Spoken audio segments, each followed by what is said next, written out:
Hey, what's up, y'all? Good evening. Happy Monday. It's your girl, Sharita, the Behavior and Literacy Strategist, coming at you from the Work Unlimited Growth Institute, where you can find solutions for your child's behavior and literacy challenges. I got a good one for y'all today. Get comfortable, y'all, because this is a good one. Why do I know this is a good one? This is something I'm hearing from moms over and over again, kids that come into my program, okay? And when I do my consultations. Are you concerned that your child may have dyslexia? So a lot of moms that I talk to, they say, I think my child might have dyslexia because they write their letters backwards, they write their numbers backwards. As a matter of fact, when I'm assessing, when I do the free consultation, before I work with any of my students, I always ask mom, how are they with writing their letters? Do they write their letters backwards? Do they write their numbers backwards, right? So sometimes they tell me that that's the issue that they're having with their child, but I also, or the child is having, but I also check for that anyway. So if you are concerned that your child have dyslexia, I'm going to give some tips today of what you can do, okay? And some of the things that I do, okay, when I work with children who are writing their letters backwards and having some trouble with reading. Now, a lot of the literacy strategies that I do with my students are designed for children with focus and behavior difficulties or challenges, right? So a lot of the difficulties that may have a child be diagnosed with dyslexia are handled anyway, okay? But what I have here is I'm going to post a link, okay, for yourself. It's by Learning Ally, and it is a dyslexia test online, okay? Now, I'm not saying I'm not giving out this information or directing you to this website so that you can feel like you have to diagnose your child with dyslexia, okay? As you know, here at the Work Unlimited Growth Institute, we don't focus on the diagnosis. We focus on what is the actual issue, what is the actual challenge, what are the specific things that are getting in the way of our children being successful in the moment when they're doing their work. So what we're going to do is I'm going to read some of the questions they have in this test. And then what I want you to be thinking about is, okay, what's the plan for that? Okay?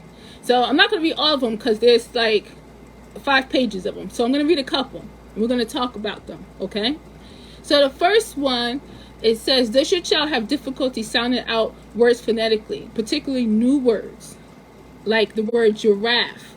So when they come across a word that they don't know, if your child has difficulty sounding out new words, right, what would be your plan to help them be able to tackle those new words? So that's how I read the question. I read the question, does your child have difficulty with this? Okay, so this is one of the things they need to do.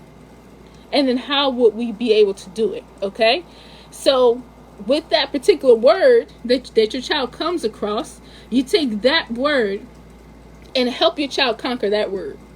One word at a time. But while you're doing that, you're going to be looking for specifically what your child is having difficulty with. Okay, so that's how this is going to go. So before we do that, the dyslexia test, I wrote down some things that I actually would do at first. Number 1, listen to how your child reads without intervening and take notes. Listen to how your child reads without intervening and take notes. Okay. A lot of what they're talking about here, we already do here at the Work Unlimited Growth Institute. But if your child is reading a word, for example, and they are pronouncing the last letter first. So if the word is pack and they're saying cap, okay? So that's something that I notice with my students sometimes. And I help them pay attention to, put their finger on, locate the first letter and concentrate on that first letter. When a child's having some difficulty in a word, we find out the specific spot that they're struggling in. And we treat it like it's its own word. We love on that part. Okay? And when your child can look at that, locate that first letter and concentrate on it until they now are pronouncing it without the rest of the word, and then they'll be able to pronounce the P first and then the rest of the word. Okay, so that's one example, if that's something that you notice. Another issue, a big issue that moms come to me with, like I said, them writing their letters backwards. You know how we teach our children to function independently here, right? So if a child wrote something for me, they wrote a sentence, they spelled some words for me, they wrote a paragraph or an essay, then I don't go through and say this letter is backwards, this letter is back, this letter is backwards, this letter is backwards. I tell them, there's a letter in your word that's backwards, find it. Then they find the letter, and now they can correct it. Okay, so when you let your child write and you don't intervene, and then when you see them writing their letters backwards, you tell them to locate the letter on their own. That's training their brain to self-edit. That's training their brain to remember that sometimes I write my letters backwards. I have to make sure that I check it next time. Make sure I check myself. Make sure I stop myself. Am I writing my letters backwards? Because Miss Sharita or mom is going to tell me to locate it. So that trains my students, and that'll train your child to get ahead of the game and be more careful when they are writing their words, because they are now learning how to pay attention to it. When you tell them to find it, that's called taking responsibility for your education. That's in a lot of my students' action plans. We want them front and center with it. Okay? So if your child has a letter that's backwards, or they wrote some letters that's backwards, they wrote some numbers that's backwards, don't tell them what the letter or number is. And this also helps to understand if they know themselves, if they can find it themselves. If they can find it themselves, that's a good thing. Okay? And I haven't come across any students yet that couldn't find it themselves. Okay? And if they have difficulty after you say this, there's a letter in this word that is spelled, that is backwards, find it. If they have difficulty with it, and every time you ask them, they still have difficulty, and it doesn't have anything to do with behavior, it doesn't have anything to do with, I don't feel like doing this right now, so I'm going to keep saying, I don't know, until you make me stop doing my work. That's another issue, okay? But if they genuinely cannot figure that out, then that's a part of the action plan. Helping them to locate letters that are backwards in their writing. Okay, so you can do some drills. You can write some words down on a board, on a little whiteboard in your house, or on a sheet of paper. Have some letters be backwards. Tell them to find them.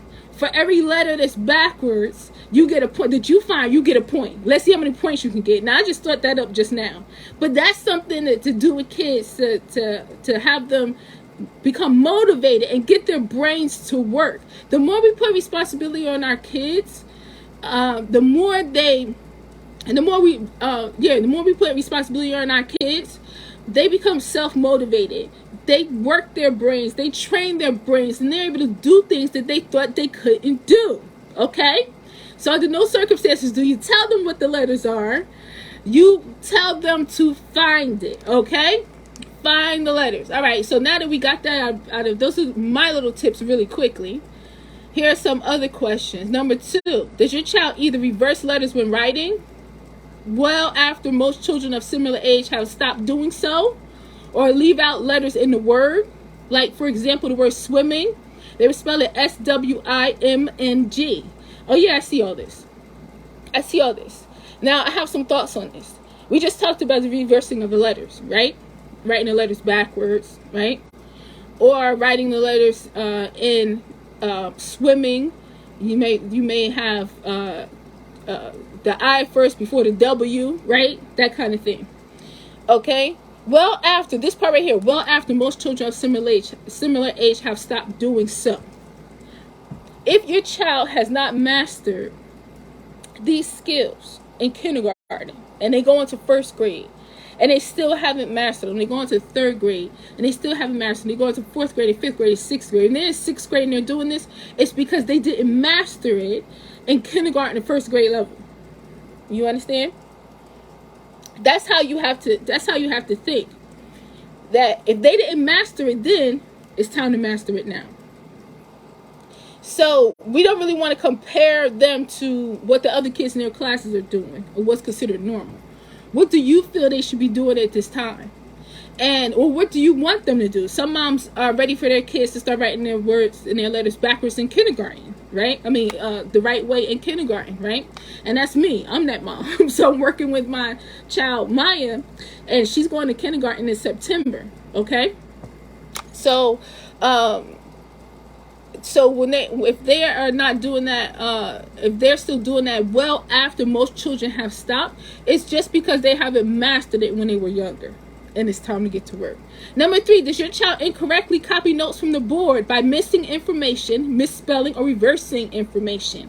Copying from the board is something that I do all the time in my program. I'm virtual, so there's a whiteboard on my screen, and I have my students copy down constantly. If we figure out a word together, and when I mean we figure out a word, I'm doing the coaching, but they gotta come up with all the answers. All I'm doing is saying, what is this, what is this, what is this? I'm not telling them anything. So they work hard to get the word. They actually are spelling the words, right? So after we write the word down, all right, write it down on your paper. This is the correct spelling. Write it down on your paper. After they spelled it at first, and I saw how they could spell it themselves, and what their issues were. Okay, now this is the correct spelling. Write it down. Or this is a new word, the sight words that you got stuck on. I coached them. They learned the word. They practiced it. Now give me a sentence with that word. Okay. Or write a paragraph. You got 8 minutes, right? And during this time, I'm not helping them. They cannot talk to me. I'm not talking to them because I'm looking to see how well they focus on their work. And how much, when they have to do it without any help at all, what comes out of here? What comes out of here? So I don't help them, okay? When that happens, then you see really what the child can do, okay? So with that, I see my students being able to copy from the board better and better and better each time. And I tell them, you copy it exactly the way you see it. So if your child is having that difficulty, get them into the habit, or put it in your child's independent study time. Or if you're working with your child and coaching them and you tell them to write something down, leave the room, and when I come back, this is what I want to see, right? Do it often. A lot of this stuff with reading, the kids are having such difficulty with reading or writing or doing math, is because they're not doing it often enough, okay? In schools, there's so many things that kids don't do anymore. And how do I know this? The students always tell me, we don't read aloud in class, Miss Rita. They always read aloud in my program. And some parents feel like it's cruel to make kids read aloud.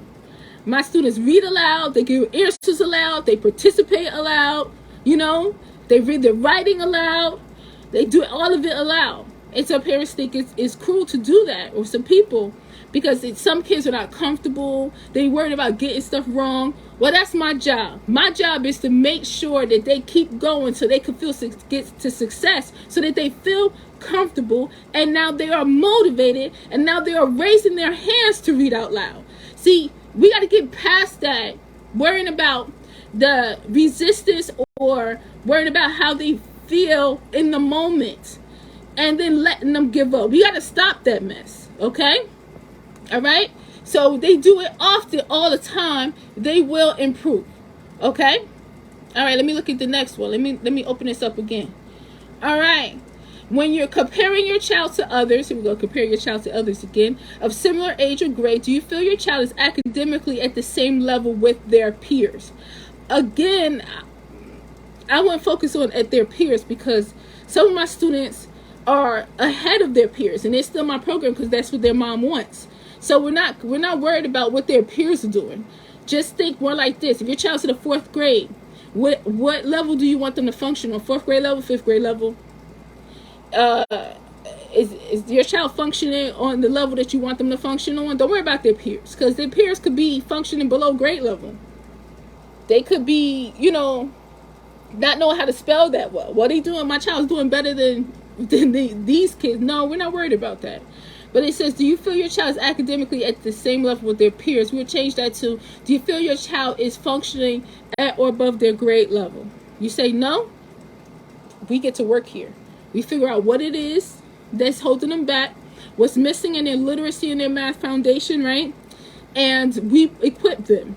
If there are behaviors that are getting in the way of them functioning on their grade level, we equip them there too. We put the structure in place. We put a customized plan in place for that, and for behaviorally and academically, so they can function at or above grade level. Number 5, we're comparing and this is all for dyslexia. This is a dyslexia test, but you see how it involves so many things when it comes to just literacy and behavior, right? We're comparing your child to others of similar age or grade. Do you feel your child is at the same level with their peers when measuring reading aloud and overall reading ability? We just talked about that. So they're not reading aloud in class like they used to, and we're afraid to have them read aloud because they might be nervous or they might act out. I think that's the real reason they stopped it. They think kids were going to act out because they have to read aloud. Yeah, and we just need a plan for that. Okay, so are they reading aloud and measuring their overall ability next to their peers? No, we ain't gonna do that. On or above their grade level. When you listen to them read aloud, if your child's in the 5th grade and you take a 5th grade level story or book and ask them to read, can they read it? If they can't, then they are reading below grade level, and then your goal is now to get them to a place where they can read that book. It's as simple as that for us moms.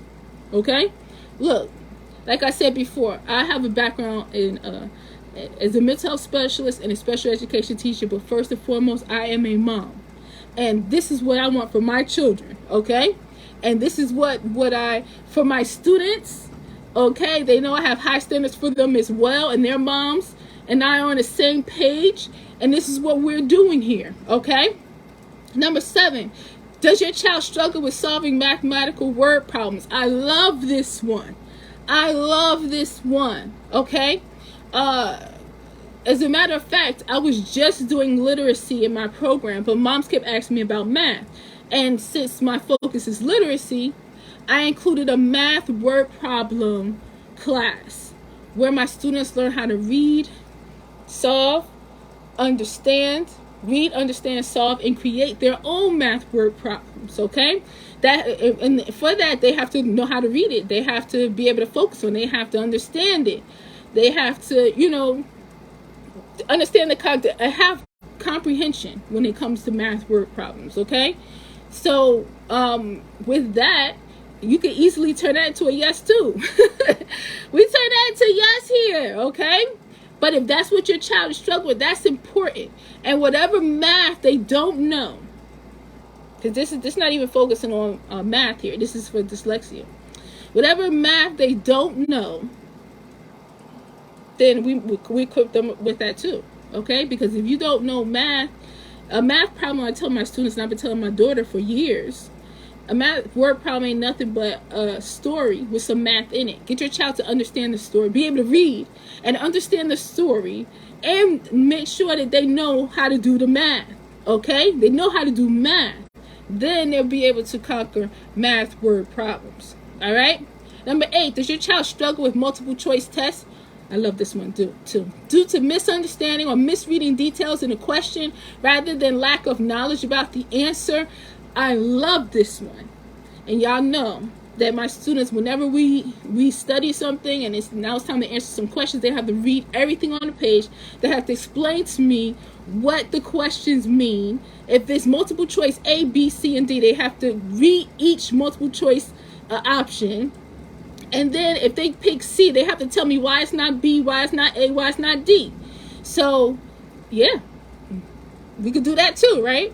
Number 9, when reading, does your child have trouble keeping place, missing individual words or whole lines? This is why I have, as soon as my students miss even a letter, if they're reading, I want to go to the park. Okay, this very simple sentence, but just for this example, and they miss the O, we're going back. If they missed A in the sentence, if it's A something, I have a big brother, and they just say I have big brother. Oh, you're going back. You're going back. You're going to pronounce that word. You missed that word. So you're going to go back and you're going to pronounce that word, and then you're going to get that word. I say you left the kids at the park. Go get your kids. Then they're going to go to the front of the sentence and they're going to read it right. Okay? Now, if they're missing that, and that's one of if you say yes to that, then it's because they're able to continue reading a sentence without being accountable for what they are missing. And then skipping the whole lines as well. That's focus. That's paying attention to detail. That's catching everything that's in my program, reading everything on the page, honey. You're reading the word name when you're dealing with me. They be like, in the beginning, like, I have to read the word name or say my name. I'm like, read the word name, because I'm training them to see everything on the page. We got this, moms. We got this. Does your child make reading mistakes in letters, numbers, or grammar, such as confusing A and O, like pat or pots, 7 and 1, or not pausing for punctuation, such as periods and comma? This is what we were talking about just a minute ago, right? If your child is reading and they say pot when they're supposed to say pat, you guys zero in. They have to go back and get that word. They have to pronounce it. They have to practice it. They have to drill it. They have to go back to the beginning of the sentence and read it correctly. Okay? If they confuse 7 and 1, same thing. They have to go ahead and make sure that they know what number it is. Put your finger on it and tell me what is that? What is that? I don't see that. What is that? What is that? What is that? What do you think it is? What do you think it is? What do you think it is? Okay? Training their brains. Does your child have trouble learning left and right or processing spatial directions, like find a toy underneath the bed? If you say it and they don't know it, if they don't know what underneath means, find out why. Find out why. And then do some drills. Okay? All right. Let me see. I'm going to do one more. Does your child have difficulty with fine or gross motor skills, like handwriting, holding a pencil, catching or throwing a ball, team sports? Okay? So with the handwriting and holding a pencil, my students, when they come in, some of them have that trouble as well. But after practicing all the time and knowing it, that's important to do, and that I'm looking for that, and they are becoming more aware of it, they improve that too. So there's a couple of things here that we talked about. It was one more page after that, but I'm not going to go through the whole thing. What I'm going to do is I'm going to post the link. And here we focus, so like we work to improve things at home as much as we can, right? I'm saying as much as we can because I want to make sure that y'all understand that I'm doing this. Like I said, I was a mental health specialist, a special education teacher, right? But first and foremost, I'm a mom. And some of the stuff that the kids used to have to do in school that they don't have to do, or they don't have to do as much because they get too much help, or because they do everything online, right? If you want your child to improve, they have to sit down and practice these things. All right? And the more they sit down and practice it, the more you put structure around them to practice these things and to catch their own mistakes and raise their awareness and have them become self-motivated in their learning and take responsibility and accountability with their learning, then they will improve in these areas. And when I say, if you're worried about your child having dyslexia, if you want to get them tested for dyslexia, by all means. But what I'm saying is, a lot of times we self-diagnose and then we worry about it. And we don't need to do that. We need to look at, if you start to see with implementing some of these things that I was talking about today, that you see improvement with your child, right? Now you're not so worried. And your child is getting better, right? Win-win. So I hope you found these helpful. Like I said, I'm going to post a link. All I know is when my moms first come to me and my students first come into the program, they have a lot of these issues that I talked about today. And then after a short while, we start to see improvement, and then it's just not an issue anymore. So believe in yourself and believe in your child, right? Like I always say. Don't worry so much about the diagnosis, and make a plan for each. If you're ever taking an online test for any diagnosis, instead of self-diagnose. You know how we do. Look at the symptoms or the characteristics and see, is my child struggling with this? Is my child struggling with this? If it's yes, yes, yes, yes, yes, for each yes, make a plan. For each yes, make a plan and get to work. Okay? All right. I love y'all so much. I'm going to go back to work. So I'm working Monday. I don't have any appointments, but I had a lot of computer work to do today. It's work on my laptop. And I've been working all day, but I did squeeze in some other time. Maya and I was just in here doing some African dancing, y'all. Woo! Afterwards, because I haven't done it in a long time. Afterwards, we just turned the light off and laid down on the bed and the fan. We both was breathing hard at the end, but it was nice. It was really, really nice, okay? So I'm working to take a break and working to take a break. The other thing I did on one of my breaks is I took some zucchini and some tomatoes and spicy pepper and some thyme from my garden. And I sauteed that with a little bit of onion I had in the house, some avocado oil and seasoning. And I put that on top of spaghetti, okay? Because the zucchini, we got our first zucchini, was it yesterday or the day before yesterday? And we got all these beautiful little tomatoes. Man, all I heard was slurping from the kitchen. And slurping. Jazzy and Maya. And they're tearing it up. They loved it. So it was good. Made like a little pasta sauce with it. So those are the two things I did on my break. I made that and we ate. Then I went back to work. And then me and Maya just did some African dance. Okay? And then I came on here to talk to y'all real quick. And now I'm going back to work again. All right? So love y'all. Thank you for watching. Okay? For more information on how you can improve your child's behavior and literacy from home, make sure you hit that like button and follow. Okay? But the follow button. But also you can go to my website, growthinstitute.mykajabi.com. That's GROWTH institute.mykajabi.com, because growth is what we focus on here. Okay? Thanks so much for hanging with me. Believe in yourself, mom. Believe in your child, and always remember that growth is unlimited. You got this. Peace.